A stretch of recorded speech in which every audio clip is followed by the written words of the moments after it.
கல்லூரி காலங்களில் எப்படி கல்லூரி வாழ்க்கையை பயனுள்ளதாக மாற்றிக்கொள்வது அப்படிங்கிறது சம்மந்தமாக நம்ம பல்வேறு நுணுக்கங்களை பற்றி பேசிக்கிட்டு இருக்கிறோம். அகாடமிக் எக்ஸலன்ஸ் ஒன்று, செக்யூரிங் எ டிகிரி அடுத்தது, using the library, using the faculty properly, using the seniors and their expertise, financial literacy, அதுக்கப்புறம் சோஷியல் இன்டெலிஜென்ஸ். இதை பற்றி எல்லாம் நம்ம பார்த்துருக்கோம். இப்போ அடுத்ததாக நம்ம பார்க்க போகிறது கல்லூரி வாழ்க்கையில் நம்முடைய உடல் நலத்தையும் மனநலத்தையும் எப்படி பேணுவது. இப்போ பள்ளியில் படிக்கும்போது நமக்கு இந்த பாடி இமேஜ்னு ஒன்று இருக்காது. ஏன்னா நம்ம மார்க்ஸை நோக்கி ஓடிக்கிட்டே இருப்போம். கல்லூரி வருகிற போது நாம் கொஞ்சம் சாவகாசமாக நம்மை நாமே பரிசோதனை செய்து கொள்வதற்கான வாய்ப்பு கிடைக்கிறது. நான் ஏற்கனவே சொன்ன மாதிரி ஒரு இன்ட்ரோஸ்பெக்ஷன் நம்ம பண்ணுறோம். நம்ம குவாலிட்டிஸ், நம்ம கேரக்டர்ஸ், நம்ம ஹேபிட்ஸ், நம்ம காண்டக்ட், இதெல்லாம் பற்றிய ஒரு இன்ட்ரோஸ்பெக்ஷன் பண்ணுறோம். ஒரு இன்வென்ட்ரி எடுக்கிறோம். அந்த இன்வென்ட்ரி ஸ்வாட் அனாலிசிஸ் அப்படிங்கிற முறையில் நம்ம பண்ண போகிறோம். நீங்கள் எல்லாருமே அந்த ஸ்வாட் அனாலிசிஸ் பண்ண போகிறீங்க. நீங்கள் பண்ணக்கூடிய அந்த ஸ்வாட் அனாலிசிஸ் உங்களை இம்ப்ரூவ் பண்ணுறதுக்கு மிகப்பெரிய உதவியாக இருக்கும். அதுதான் செல்ஃப் அவேர்னஸ். நீங்கள் யார்? பல நேரங்களில் நம்ம யாருன்னே நமக்கு தெரியறதில்ல. இதை நம்ம பண்ண போகிறோம். இன்னொரு பக்கம் என்னன்னாக்கா, நம்ம உடலை பற்றிய ஒரு பிரக்னை அது இருக்கா? நம்முடைய பாடி இமேஜ். இந்த அடலசன்ட் ஏஜில், பர்டிகுலர்லி லேட் அடலசன்ட் ஏஜில் நம்முடைய உடலை பற்றிய ஒரு தெளிவு நமக்கு ஏற்படுது. நம்ம உடல் இப்படி இருக்கா? நம்ம பார்க்குறதுக்கு இன்னும் நல்லா இருக்கணும், இன்னும் ஸ்ட்ராங்காக ஆகணும், மசில்ஸ் வேணும், நம்ம பார்க்குறதுக்கு ஒரு கம்பீரமாக தெரியணும் அப்படிங்கிற எண்ணம் எல்லா கல்லூரி மாணவர்களுக்கும் வரணும். இது வந்திருக்கா அப்படிங்கிற ஒரு கேள்வி இப்போது எழுகிறது. இன்றைக்கி பார்த்திங்கன்னா எத்தனை பேர் காலேஜில் தன்னை ஃபிட்டாக வச்சுக்கிறாங்க. எனக்கு தெரிந்து சில பாய்ஸை நான் சந்திச்சிருக்கேன். காலேஜ் போகிற வரைக்கும் ரொம்ப ஒபீஸாக இருந்துட்டு, அதாவது எதெல்லாம் ஜங்க் ஃபுட்டோ, எதெல்லாம் அல்ட்ரா ப்ராசஸ்டு ஃபுட்டோ அதை தான் சாப்பிட்டுட்டு விரும்பி, மற்றவங்க சொன்னால் கூட அது காதில் ஏறாது. அல்ட்ரா ப்ராசஸ்டு ஃபுட்டை சாப்பிடாதீங்க, ஜங்க் ஃபுட்டை சாப்பிடாதீங்க, இதெல்லாம் உங்களுக்கு கெட்டது அப்படின்னு சொன்னால் அதெல்லாம் பற்றி கவலைப்படாமல், என் கூட படிக்கிறவங்க என்னை விட ஹெவியாக இருக்காங்க, என்னை விட ஒபீஸாக இருக்காங்க, அதெல்லாம் ஒன்றும் இல்லை அப்படின்னு சொல்லி டபுள் சின்னோடு இருந்தவங்களாம் எனக்கு தெரியும். ஆனால் அவங்க காலேஜ் போன உடனே என்ன மாற்றம் ஏற்பட்டது, என்ன டிரான்ஸ்ஃபர்மேஷன் ஏற்பட்டதுங்கிறது புரியல. அந்த பாய்ஸ் ஒரே வருஷத்தில் ரொம்ப வெயிட்டாக இருக்கிறேன் அப்படின்னு சொல்லிட்டு 20 கிலோலாம் குறைஞ்சதை நான் பார்த்துருக்கேன். ஒவ்வொரு மாதமும் 2 கிலோ குறைஞ்சி ஃபிட் ஆகிறத பார்த்துருக்கேன். எதை மிஸ் பண்ணாலும் ஜிம்னாசியம் போகிறதையும் ஒர்க் அவுட் பண்ணுறதையும் மிஸ் பண்ணாமல் இருக்கிறத நான் பார்த்துருக்கேன்.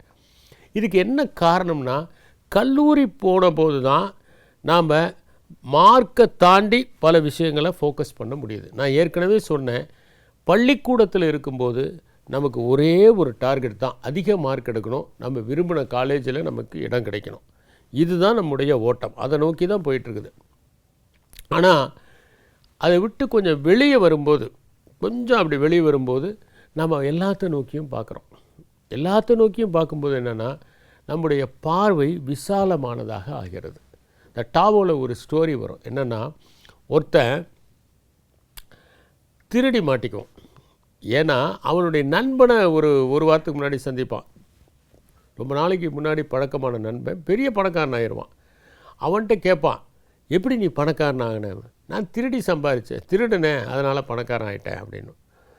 உடனே இவன் என்ன பண்ணான், நாமளும் திருடி பணக்காரன் ஆகணும்னு ஒரு நகை கடைக்கு போய் ஒரு தங்கத்தை கட்டி எடுக்கும்போது மாட்டிக்குவான். நேராக கொண்டு போய் மேஜிஸ்ட்ரேட்கிட்ட நிறுத்திடுவாங்க.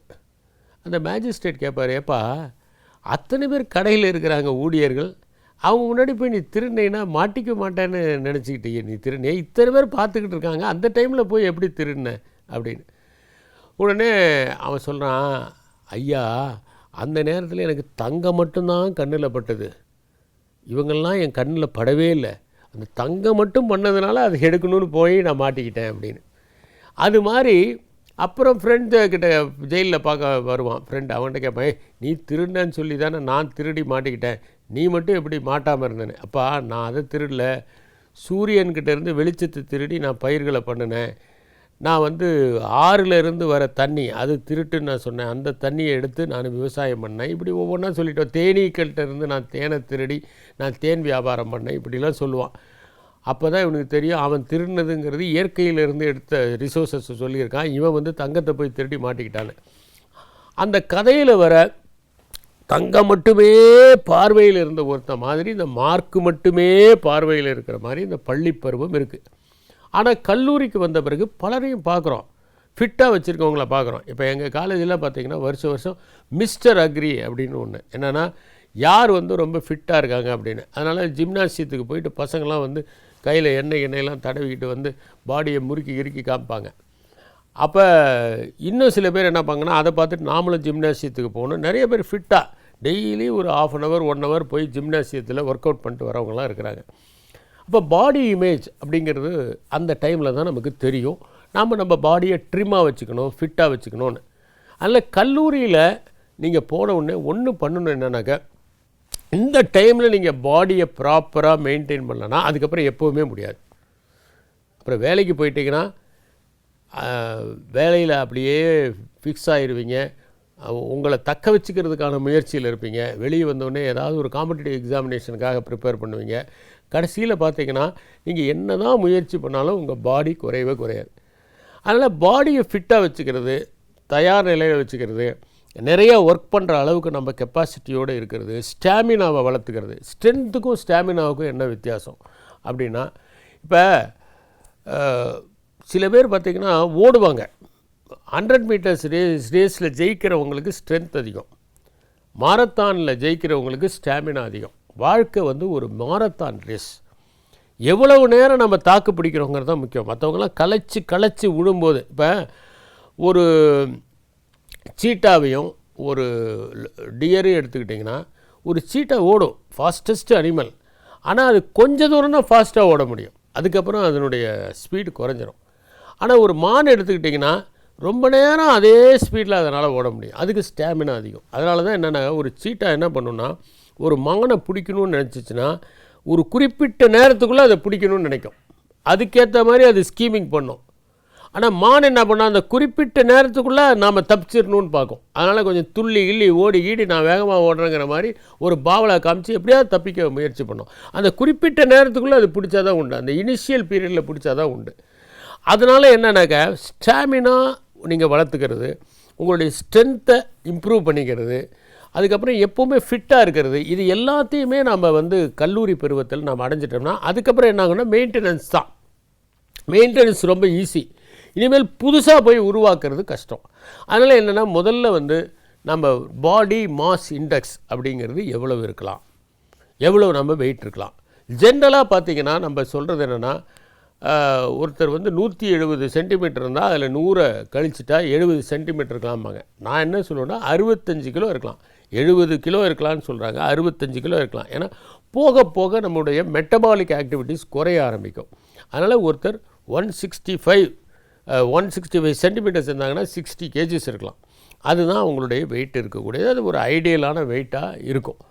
நம்ம பாடி மாஸ் இண்டெக்ஸ் கரெக்டாக இருக்கா அப்படிங்கிறத நம்ம பார்க்கணும். நம்ம வெயிட்டு கரெக்டாக இருக்கிறோமா அப்படிங்கிறத பார்க்கணும். நம்ம ஹைட்டு கரெக்டாக இருக்கா. இன்னும் கூட ஒரு நீங்கள் கல்லூரியில் சேர்ந்த பிறகு கூட ஒரு 2 வருஷம் வளர்வதற்கான வாய்ப்புகள் இருக்குது.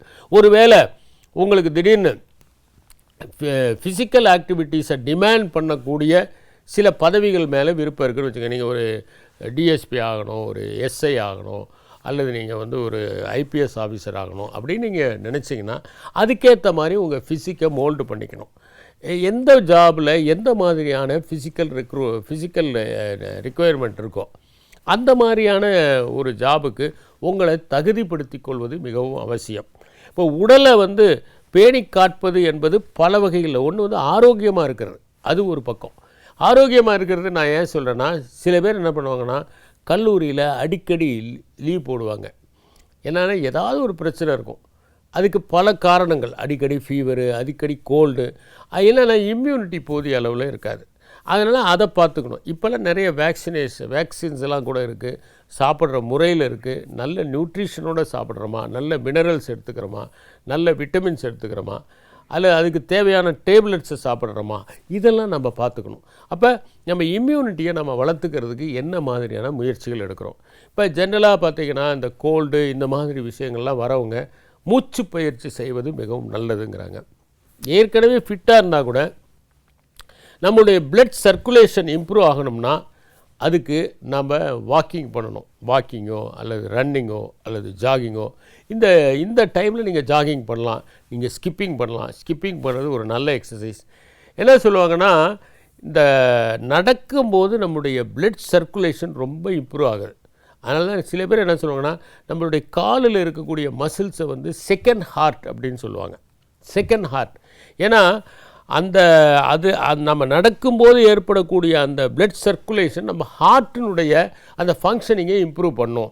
அதனால தான் என்னென்னாக்க எல்லாருமே ரெக்கமெண்ட் பண்ணுறது, நீங்கள் நடந்தீங்கன்னா உங்கள் ஹார்ட்டில் ப்ராப்ளம் வராது. இது வயசானவங்களுக்கு மட்டும் இல்லை, சின்ன வயசுலேயே. இப்போலாம் சின்ன வயசுலேயே பல பேருக்கு ஹார்ட்டில் ப்ராப்ளம் வருது, சின்ன வயசுலேயே பல பேருக்கு லங்ஸில் ப்ராப்ளம் வருது. இதையெல்லாம் தவிர்க்கணும் அப்படின்னா நாம் நம்மளை ஃபிட்டாக வச்சுக்கணும். காலேஜ் டைமில் நீங்கள் ஏதாவது ஒரு ஃபிசிக்கல் ஆக்டிவிட்டி குறைஞ்சது ஒரு மணி நேரம் பண்ணுங்க.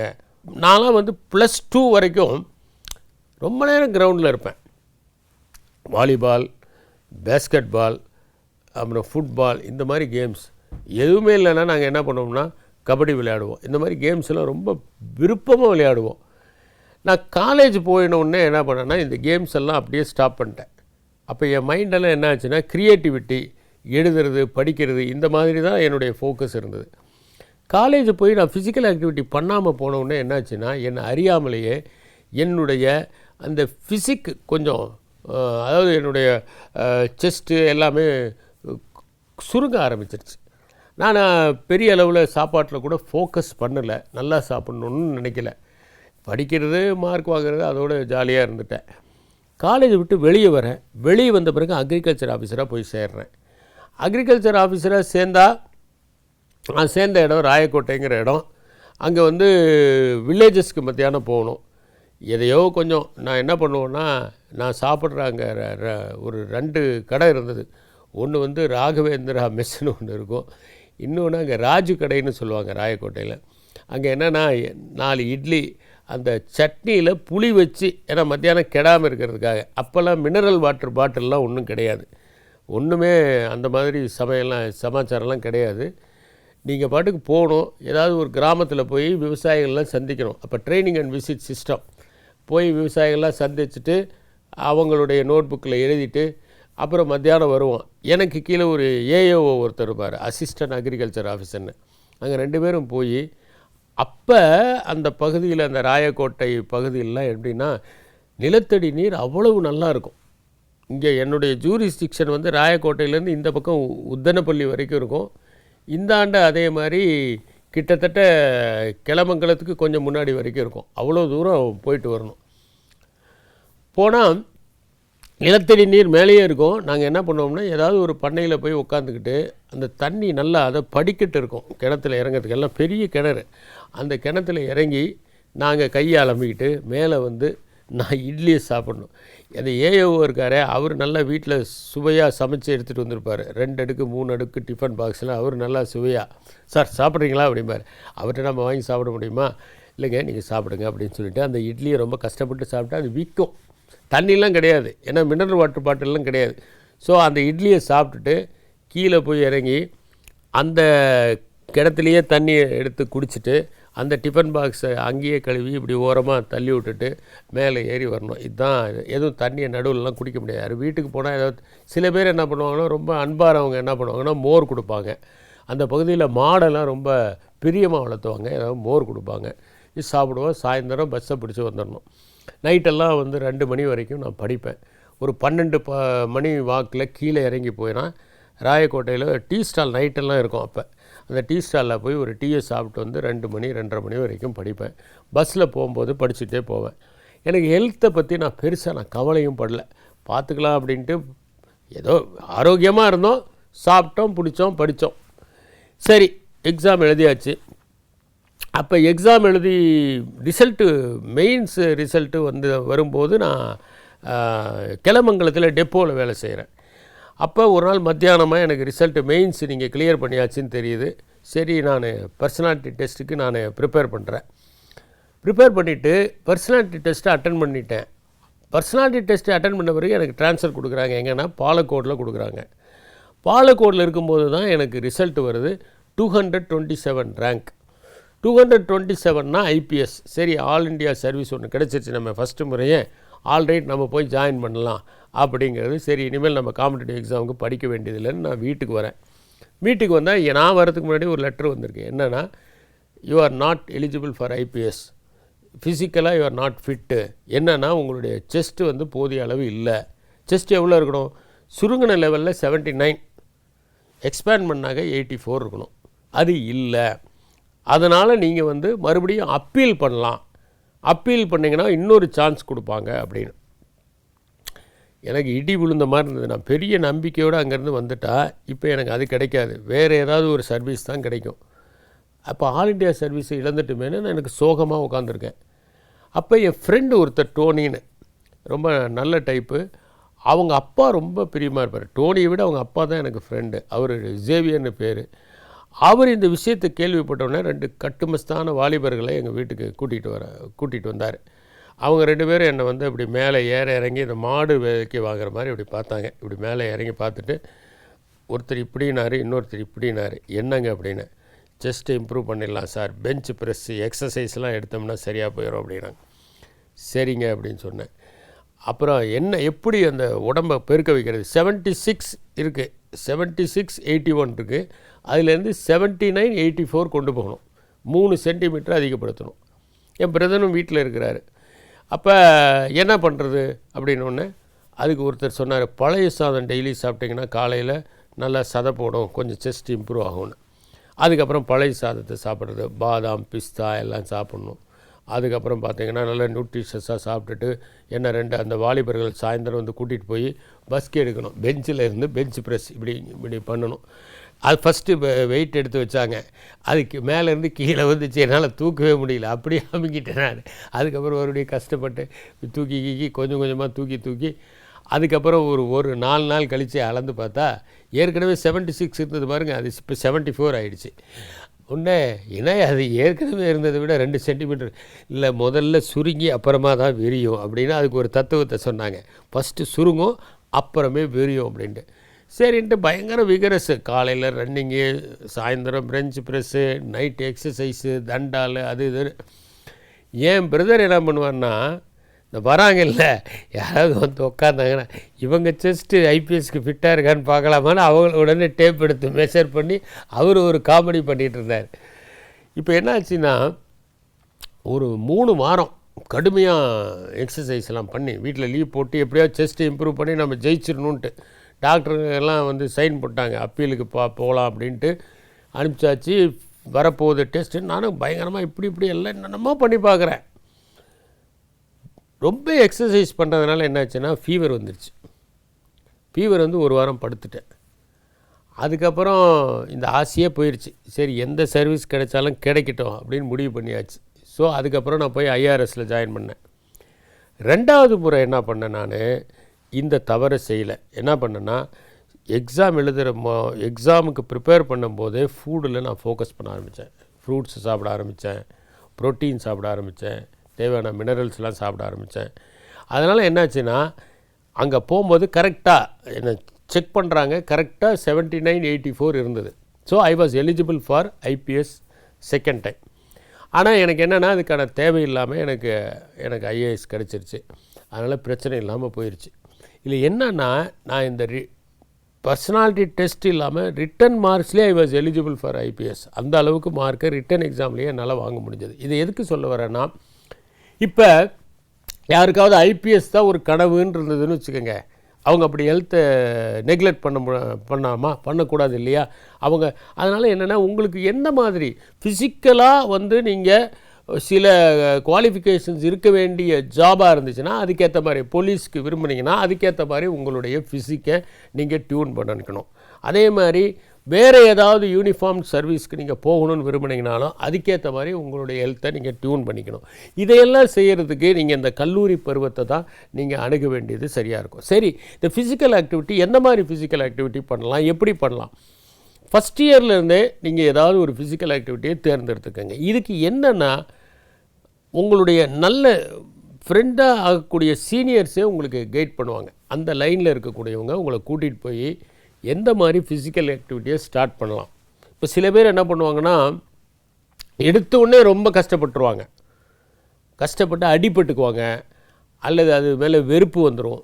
எனக்கு தெரிஞ்ச ஒருத்தர் என்ன பண்ணார்னாக்க, ஏகப்பட்ட வெயிட்டு தேவையில்லாமல் தூக்கி அது பயங்கரமான பாடி பெயினில் கொண்டு போய் பெயின் கில்லரு ஒன்றை போய் கவுண்டரில் போய் வாங்கி அந்த பெயின் கில்லரை சாப்பிட்டு அது கிட்னி ஃபெயில்யூரில் கொண்டு போய் விட்டு அதுக்கப்புறம் படாத பாடுபட்டு அந்த கிட்னி ஃபெயில்யூர்லேருந்து வெளியே வர மாதிரியான ஒரு சூழ்நிலை ஏற்பட்டுச்சு. நல்ல வேளை பொழைச்சது பெரிய விஷயம், இல்லைன்னா டயாலிசிஸ்க்கு போயிருக்கோம். சின்ன பையன், என்னென்னா ஆசை. ஒரு சில பேருக்கு என்னென்னா இழைக்கணும்னு ஆசையாக இருக்கும். உடனே அவங்க என்ன நினைப்பாங்க, 10 நாள்லேயே இழைக்க முடியும். எதுவுமே படிப்படியாக தான் நிகழணும். நான் எப்போவுமே சொல்லுவேன், வெளிச்சம் கூட பளிச்சென்று வருவதில்லை, படிப்படியாகத்தான் வருகிறது. ஒரு மரம் ஒரே நாளில் வளர்ந்துருமா? வளராதில்லை. ஒரே நாளில் வளர்ந்தால் அது ஒரே நாளில் விழுந்துடும். இந்த வேகமாக இந்த எக்ஸாட்டிக் ட்ரீஸ்லாம் இருக்குது. நிறையா ட்ரீஸ் பார்த்தீங்கன்னா, நாம் இப்போ தூங்கு மூஞ்சி மரம்னு சொல்கிறோம் இல்லையா, அது பேர் ரெயின் ட்ரீன்னு பேர். தோகை மரம்னு அந்த சைட்லாம் சொல்லுவாங்க.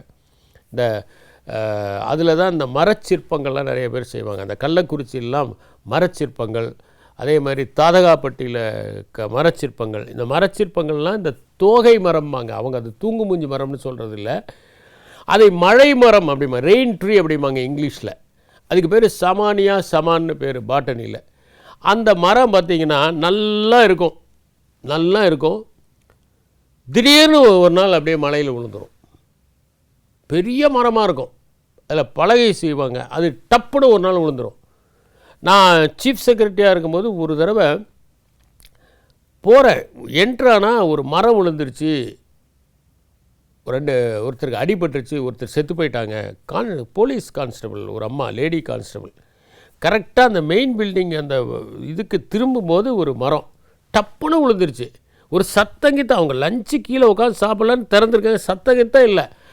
அது என்னென்னா, ஒருத்தர் சொல்லார், சார் நீங்கள் இங்கே வரீங்கன்னு நாங்கள் சொன்னதுனால அந்த மரத்துக்கு கீழே இருந்து ஒரு 10-12 போலீஸ் பர்சனல் நேராக வந்தாங்க உங்களை ரிசீவ் பண்ணுறதுக்காக. அப்படி ரிசீவ் பண்ண வந்ததுனால இந்த 12 பேர் தப்பிச்சாங்க, இந்த 12 பேருமே க்ளோஸ் ஆகிருப்பாங்கன்னாரு ஒருத்தர். அது மாதிரி ஒரு சூழ்நிலை. எப்போ உழுவுனே தெரியாது இந்த மரங்கள்லாம். இந்த எக்ஸாட்டிக் மரம் இருக்குது பாருங்கள், இந்த பெல்டோஃபோரம் டீரோகார்பமாங்க, இந்த மஞ்சள் கொன்றைன்னு, இதெல்லாமே வந்து பார்த்திங்கன்னா குல்முகார், இதெல்லாமே வந்து சீக்கிரம் வளரும், சீக்கிரம் உளுந்துடும். ஆனால் நம்ம மண்ணின் மரங்கள் இருக்குது பாருங்கள், குமிழ், தேக்கு, சந்தனம், மருது, இது மாதிரி மரங்கள்லாம் ஸ்லோவாக தான் வளரும். வேம்பு இதெல்லாம் உடனே வளராது. ஆனால் அது வார்தா புயல் அடிக்கும்போது நாங்கள் போகிறோம், புயல் அடித்த பிறகு அப்படியே ரோடை சர்வே பண்ணால் அந்த ரோடில் எல்லா விதமான எக்ஸாட்டிக் ட்ரீயும் உளுந்து கிடக்கு. ஆனால் வேப்ப மரம்லாம் நிற்கிது, சின்ன வேப்ப மரம் நிற்கிது. எதெல்லாம் மண் சார்ந்த மரமாக இருக்கோ அந்த மண் சார்ந்த மரமெல்லாம் நிற்கிது. வேகமாக வளருது, வேகமாக ஒடிஞ்சிடும். அதனால் ஒரே நாளில் உங்கள் உடம்பை வந்து நீங்கள் குறைக்கவும் முடியாது, ஒரே நாளில் இம்ப்ரூவ் பண்ணவும் முடியாது. அதனால் ப்ராப்பரான கைடோட எப்படி படிப்படியாக பண்ணலாம். எடுத்த உடனே ஒரு 50 புஷ்அப்ஸ் பண்ணுறது, அதுக்கப்புறம் 10 நாள் படுத்துக்கிறது, இந்த இடம் வலிக்குது அந்த இடம் வலிக்கிறதுன்னு அப்படி கிடையாது. முதல்ல ஒரு 5 பண்ணலாம், கொஞ்சம் கொஞ்சமாக இம்ப்ரூவ் பண்ணி. அப்போ இந்த மாதிரி கொஞ்சம் கொஞ்சமான ஃபிசிக்கல் ஆக்டிவிட்டி பண்ணும்போது என்ன ஆகும்னா, யூ வில் பிகம் எஜைல். அது மட்டும் இல்லை, உங்களை அறியாமலேயே உங்கள் ஸ்டாமினா இம்ப்ரூவ் ஆகும். சரி, ஃபிசிக்கல் ஆக்டிவிட்டி பண்ணுறதுக்கும் மென்டல் ஆக்டிவிட்டிக்கும் என்ன சம்பந்தம் அப்படின்னு நீங்கள் ஒன்று கேட்கலாம். மென்டல் ஆக்டிவிட்டிக்கும் ஃபிசிக்கல் ஆக்டிவிட்டிக்கும் பெரிய தொடர்பு இருக்கிற காரணத்தினால தான் நம்ம என்ன சொல்லுவோம்னா, sound mind in a sound body அப்படிம்பாங்க.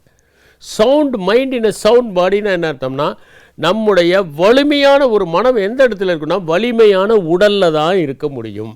அப்போ வலிமையான உடல் வாய்த்தால் வலிமையான மனம் தானாக வாய்க்கும். அப்போ இதுக்கும் இதற்கும் என்ன தொடர்பு, இதை எப்படி நாம் பலப்படுத்தி கொள்வது, இது ஒரு முக்கியமான கேள்வி.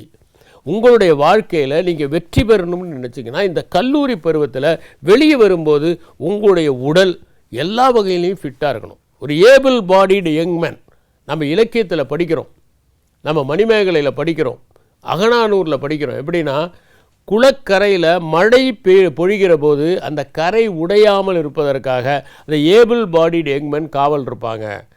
அப்படின்னு சொல்லி, எந்த கரையாவது உடைஞ்சிச்சுன்னா உடனடியாக அதை சரி பண்ணுறதுக்கு. அது மாதிரி ஒரு கட்டுமஸ்தான உடம்போடு இருக்கிறதுக்கு கல்லூரி பருவத்தில் நீங்கள் உங்களை தயார்படுத்தி கொள்ள வேண்டும். இதை நான் சொல்வதற்கு ஒரே ஒரு காரணம் என்னென்னா, அப்படி நான் செய்யாததனால் எதை இழந்தேன் அப்படிங்கிறது உங்களுக்கு சொல்கிறதுக்கு தான். மிகப்பெரிய ஏமாற்றத்தை நான் சந்தித்தேன். அந்த மாதிரியான ஒரு ஏமாற்றம் உங்கள் வாழ்க்கையில் ஏற்படக்கூடாது. ஒன்றுமில்லை, நீங்கள் எளிதில் உங்களுடைய வாழ்க்கையை செம்மைப்படுத்தி கொள்வதற்கு இந்த உடல் நலம் பேணுவது உதவியாக இருக்கும். அதை எவ்வாறெல்லாம் நீங்கள் செம்மைப்படுத்தி கொள்ளலாம் என்பதை அடுத்த எபிசோடில் பார்ப்போம். நன்றி, வணக்கம்.